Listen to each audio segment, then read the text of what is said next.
Hello and welcome to Talking Leeds. Another match reaction with myself, Aaron Marshall, and Gerry McNamee, and we're reflecting on Burnley 0, Leeds United 0. Gerry, you were there with 2 points clear at the top 3 of Burnley. All is well, isn't it? What we're mourning for? Yeah, it's fine. I mean, it's a day I'll never get back in the rest of my life. But my day started with heavy rain and mud-covered dog. Then I went to my speed awareness course, which was informative, very good, and Yeah. I had time to kill in between. I walked through the centre of Burnley. I was Back to the Future, 1970s. Yeah, flares, Woolworths, I think, still there. And stuff like that, CNA, and then went to the game. Nothing happened. Nothing happened. We had one shot on target between two teams. I'm reading stuff today, and it's people are calling it out. And it was a dreadful game, yes, but you're up against the team that's conceded 9 goals, who weren't giving anything away. Neither were we, and it was set up for 0-0. We said it before. I mean, Gruev comes in, obviously more defensive, and yeah, I'm quite happy. As I said, drove home in the rain, got into bed, and I thought, yeah, let's wipe that day from the record. Nothing to report. But yeah, it was nice. Ashley Barnes was warming up on the touchline, and the Leeds fans were telling him he's going bald. Scott Parker dresses more ridiculous every day. He thinks he's on a catwalk, that bloke. And I'd hate to be a Burnley fan having to go. I would hate to be Burnley. I'd hate to live in Burnley. Generally, I'd hate to be a Burnley fan having to watch that every week. And I think they weren't great about it. But it was two immovable forces meet, and that's what happened. And we got through it. And I think generally the team played well. Brendan was getting a bit of stick. I have to say he was not releasing the ball on time as usual. Harem Skerm, he did okay, but I think people are starting to get in his back a bit. But throughout the team, Melia made a great save from an offside. He still scares the crap out of me when he gets that ball, and he really worries me. Jaden Bogle, he gets better every game. I thought he played really well. He got past 3 defenders last night. It would have been such a great move if he'd taken the ball with him. He forgot that a few times. Sam Byron, again, solid. Him and Jaden Anthony. I've never seen the ball go out to touch so many times. There was talk about a penalty, and I only seen it today on social media where Sam Byron gets pushed in the back. And I thought, that could be a free kick somewhere. I wrote on an Ampadu, just excellent. The referee was dreadful. Oh, absolutely dreadful. What did you mean? You were watching, you had better view from me, but some of the decisions, the bookings, ridiculous, Yeah.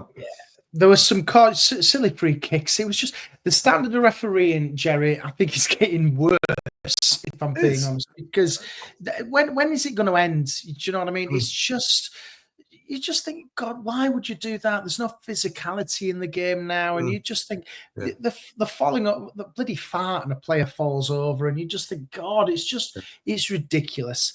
But from Sky, you had Don Goodman, as usual, saying, oh, it should have been this, and Leeds are crap, and they don't deserve to be at the top of the table. That was nonsense, really. Did he say that, did he? He says, they're top. They should be worried. He always says it with Leeds when he's commentating on Leeds. They should be worried, should Leeds, because it's a false table, and we're the best team in the division. There's no doubt about it. The table doesn't lie. But Burnley, I think you're right. Burnley's football is dreadful. At home as well. You'd think, come on, give us a go. Nothing. It was absolutely. I was not concerned at all watching that game last night, because it was like people said at work, it was like a game of chess. Nobody knew what move to make or do. Yeah.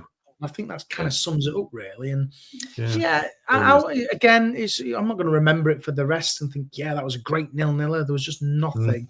But we didn't lose. And I think that's the key thing for me, Gerry. We didn't lose last night. Well, coming into the weekend, Sheffield to get beat at home by Hull, Sunderland to draw with battered Plymouth. I mean, there's points that we never expected. And fair play to Hull, Joffy-driven Hull, and Cody Drama. They deserve the win. So and to get 2 points ahead. Yes, it'd been great if we'd been 4. We got the 3 points last night, but I never felt that it was ever going to be a breakthrough. If there was going to be a team of breakthrough, it would be. But talking about the ref, I mean, Jayden Bogle got booked because he was flattened. Basically, the Burnley player jumped on him as he was running through. Yep. And as he asked the linesman, why didn't you see that? You're standing right beside. He gets booked. And Badou, great tackle, crunching tackle, great tackle. I think he got booked for that. Did John James get booked for a cynical foul? But yeah, I think he did actually. Yeah, I think he did. But yeah, it's frustrating. If we saw, I think it was Pirro last week got booked when he pulled someone back by the collar. Yeah, fair enough, it's a booking. Yeah, you can understand. Yeah, that's a free kick. Yeah, it is a penalty. Can't argue with that. But when you see stuff and you think, come on. Solomon got a booking as well because it literally came off a burn. I can't remember who it was, but it literally gone for a corner and it was a goal. And he was having a real go at the linesman, and then he just literally within 5 seconds there's a yellow card for dissent. And but why can't I say, come on, ref? You know, I'm sure other foul language was probably used, but you just think, come on, you know. Yeah. Well, refs, they can't book goalkeepers for time wasting. You know, that's an obvious one, and they let it go all the time, and something like that to give stupid. And even I'm just looking at Sky Sports. I see that Arsenal red card's been rescinded for the sending off, and rightly so. But they've got VAR, the best referee, Michael Oliver, right? The best referee, and still they make stupid decisions like that. I know it does frustrate you when you see it happen. But having said that, throughout the team, I thought we were the better team. I thought maybe Solomon and Dan James, it was a tough night for them. I said Brendan was getting a wee bit of stick because he wasn't releasing it well. And I thought Gruev came in, was very tidy. Obviously, when you saw him in the team, you knew what we were expecting, defensively. Tanaka just gets that ball and twists on a sixpence and he's away. Pirro, I think, came on in the 25th minute. Didn't offer very much. It didn't do anything. I'm going to mention him. Yeah, he's not. Sometimes he flicks on and that, but in games like that, you need. It's easy saying when Joseph plays, you need Pirro on, but Joseph in the first 2 or 3 minutes he'd come on, contributed more, and he was more physical. So we needed that. Bronzani, maybe get him on earlier. He's always tricky. Well, he seems well down the pecking order now. He's not getting a run at all, is he? But I'm not. I'm happy. I think Daniel Farke said maybe in the last third we could have been better. But I think, oh no, another game chalked off, and we're home again this weekend. We have a few fixtures coming up. Frank Lampard's Coventry, as they're now known as. Next week, and I'm going to miss that. They've stuck it in. I'm away. I was away for the week. I was coming back especially for the Saturday game, and they stuck it in. So I'm watching it from a bar in Spain somewhere. So that'll be it. But not much to report. It was raining. A good chat with me mate Dave, I hadn't seen for a while. We were talking about holidays on his American trip, and just general observations. And the game's going on still. Yeah, and that was it. There was a bloke kept moving seats and moving around, was annoying us. That was the sort of stuff was going on last night. We were telling jokes and talking about what's on Netflix at the moment. A few good things here and there. Yeah. The game was over, and I was just glad. I was parked at Asda. That was a decent parking space, and I got out of Burnley quite quick. It was the M65. Yeah, we can stretch this out as much as you can, but there's not much to really say. It was just a boring 0-0 draw. We've forgotten about it, and hopefully we don't have to play them again for a while. Hopefully they can lose in the playoffs to Blackburn or somebody like that, because a point against the best defence in the division, a team that's up there. And we didn't want to lose. The other obnoxious player that came on as well, Hannibal. Yeah, he got a bit of stick. Yeah, he was giving it all that when he was at Leeds game, and he was only a sub. No sign of John Joe Shelby. I think he was having. He was in the crowd. Yes, he was. He was in the crowd. Yes. Yeah. Well, it was just a rain and dreadful night. It was just everything great. A good atmosphere. In fairness, the Leeds fans always on song. And a few ditties popped out, and Ashley Barnes is someone who I was worried that he'd come on and score a goal and really rub our noses in it, but he never got a sniff. And so all in all, job done. Got home, got to bed, and that was about it. Yeah. And on to Cardiff on Saturday, because I think that's a big one. That now they're in form at Cardiff, aren't they? They are in a bit of form. They beat Swansea 3-0, and I think a player I know a bit about, Callum Robinson, has been scoring. The Irish internationalist. He hadn't been on it for a long time, but been scoring. But I mean, we've seen teams who are in form. We saw Norwich at the weekend score 5. Didn't offer anything at all. So I'm hoping that trend continues, and we just play our game, and another team that comes and doesn't get a sniff. And if we win again, I think Derby are playing Sheffield United, and I was hoping Derby would sack their manager this week because he's lost 6 in a row. Have that new manager bounce. Yeah, he needs to go. And somebody else, Swansea manager, I'm surprised still in a job. Spurs, poor old Ange, I like Ange, because they're Celtic. But Tottenham need to sack Ange. I think it's not going so well. But yeah, I think we only worry about ourselves. If other results go our way unexpectedly, it's great. But and it will happen. And I think Hull are playing. I think have to play Burnley and Sunderland coming up, and all of a sudden Hull are a team that's got a bit about them now. I'm glad we've got them out of the way. And I say Agent Joffrey will do the job. Yep. As far as transfer windows concerned, not a sniff of anything. There's no rumours, nothing. I don't know if let's see, Sheffield United brought in Chowdhury, I think, from Sheffield, from Leicester City. But then again, if Leeds signed Chowdhury and Ashley Barnes, I wouldn't be that impressed. So it's getting the quality in, and maybe we've got till next Monday, so we've got just under a week, plenty of time. See if we just squeeze somebody in. Hopefully, because we do need, I think, reinforcements, especially in that 10, and ideally at number 9. But why spend over the price odds now if you can buy a Premier League proven striker in the summer? I don't know. I think Leeds are going to be really quiet, Jerry. I don't think they're going to do anything at all. If I'm being honest. A few more going out in but I don't know.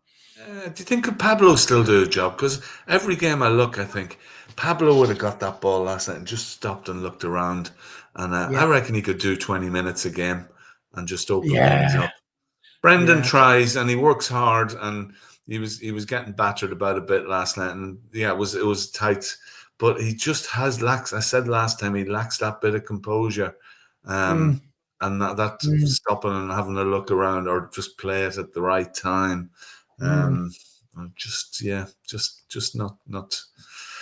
He's not the number 10 that'll win games for us. He scored goals, but let's see what happens. We just need that little bit more, just that little bit more quality, I think. But then again, what did we pay for Aronson? You pay 25 million quid for him. You're going to be talking 25 million plus anyway to get somebody of that quality in the door.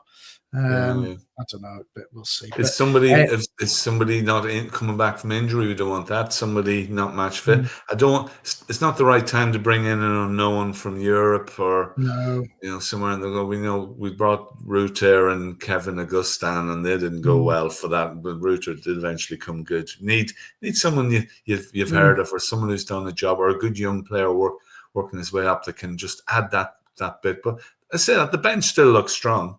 We've got a lot of options on there. I say I think Ramzan, knocking on the door because he's contributed a lot. I'd like to see Willie come back and get a bit of form.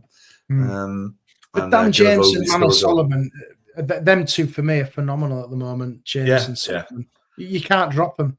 So well, Dan James, he's my player of the year so far, and he's after having no songs, he's nearly got a whole album now. Did you see Vanilla Ice? Vanilla Ice singing a Dan James song. No. I'd sound like I know who Vanilla Ice was. He was sort of later on in my music journey, but I can't remember what the song was, but I think it was a Vanilla Ice type song. I think we're missing a trick, because if Alan Partridge fans, we should just use that Dan. When he was that episode where he was calling Dan. I think that's what we should do. That'd be something totally different. But that's just me. But if anybody's listening wants to get that going, that would be good. So let's hope it's going to be a bit warmer on Saturday. No rain, wind, or anything, and we we beat Cardiff. They've always been, they've been a bit awkward. They drew with us last year. We had that 3-all draw from 3-0 under Bielsa. And we took them apart. We got them at a bad time earlier in the season. Their manager went soon after. They seem to have tightened up a bit, but the position, the way they play and everything, they're no better than any other team that's been coming to Ellen Road this year, and we should dispatch. And then it's 14 games left and another game. Just click off the points, get another point ahead, keep nurdling away, and absolutely, just get in front. Leeds fans, be happy enough. We're doing okay. Wasn't brilliant last night, but it was a lot better. But it's not supposed to be brilliant, is it, though, Jerry? And that's what I think a lot of Leeds fans are getting high rate about. It's like, we should have won, we should have done this, we should have done that. But ultimately, it doesn't matter.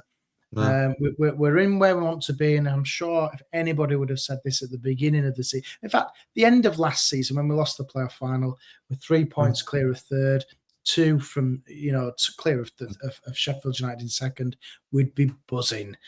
We should be, because we're top of the league. Because this time last year we were on a great run, but we were playing catch up, and we were 7, 8, 9 points behind. And I think our points per game ratio is the highest it's ever been in the championship over the years, even in the promotion season. But I think the championship has changed now, because usually, as we've seen last year and this year, there's 3-4 teams that pull away. All the other teams beat each other, and there seems to be a higher percentage of points now. So, as we know, 90 mightn't be enough. You need to be in the high 90s to be sure. Yeah. And at the moment, we're on target for that. But there's an awful lot of games to play. An awful lot can happen. We'll have the FA Cup final to consider and play around with as well. My mate, he's really optimistic. He's booked his parking at Wembley for the playoff final. Wow. But then I told him last night the final's on a Monday. He'd booked it for the Sunday, so he's going to change that. That's how confident he. Yeah. I tell you what, if we do get in the playoffs, the one team I would not want to face is Burnley, because they're just awful. That'd be a tough watch, and or any of the teams, anybody can come through. West Brom or someone who Tony Mowbray's back in there, they'll be awkward. And if it's Sheffield United or Middlesbrough, anything. Now, let's not talk about the playoffs. The playoffs are just a bit No. Yeah. We just go up. Yeah, I want to be feet up, watching the playoff final and just laughing at whoever's in it. And, I don't want to go to Wembley this year, just except for the FA Cup final and semi-final. We beat Millwall next week as well. I'm convinced of that. And it's all good. We're going to get to Wembley. A double into Europe. Wow. Who knew? It's all coming together. Yeah. When I was a kid, I thought we got to the cup final every year. We haven't been to the cup final since I was 9, and I'm very old. Oh, gosh. Last cup final for me was 96 League Cup final. 96, and for Leeds. 3-0 to Villa. Yeah. It was a shocking day, an awful day. One of the nails in the coffin for Howard Wilkinson, Thomas Brolin, Andy Gray started. Madness. We didn't turn up, as we never do at Wembley.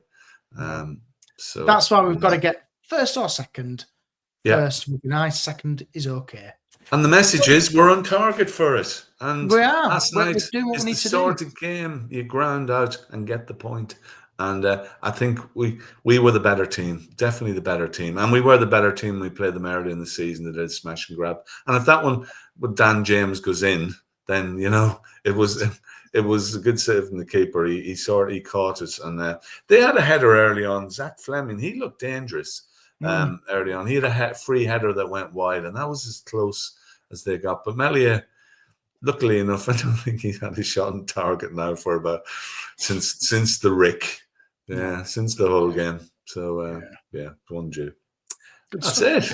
Right. Cheers, Gerry. Thank you very much. And we got 20 minutes out of that. 20 minutes out of a 0-0 draw. Brilliant. Thanks, everybody, for listening, and we'll see you on the next one.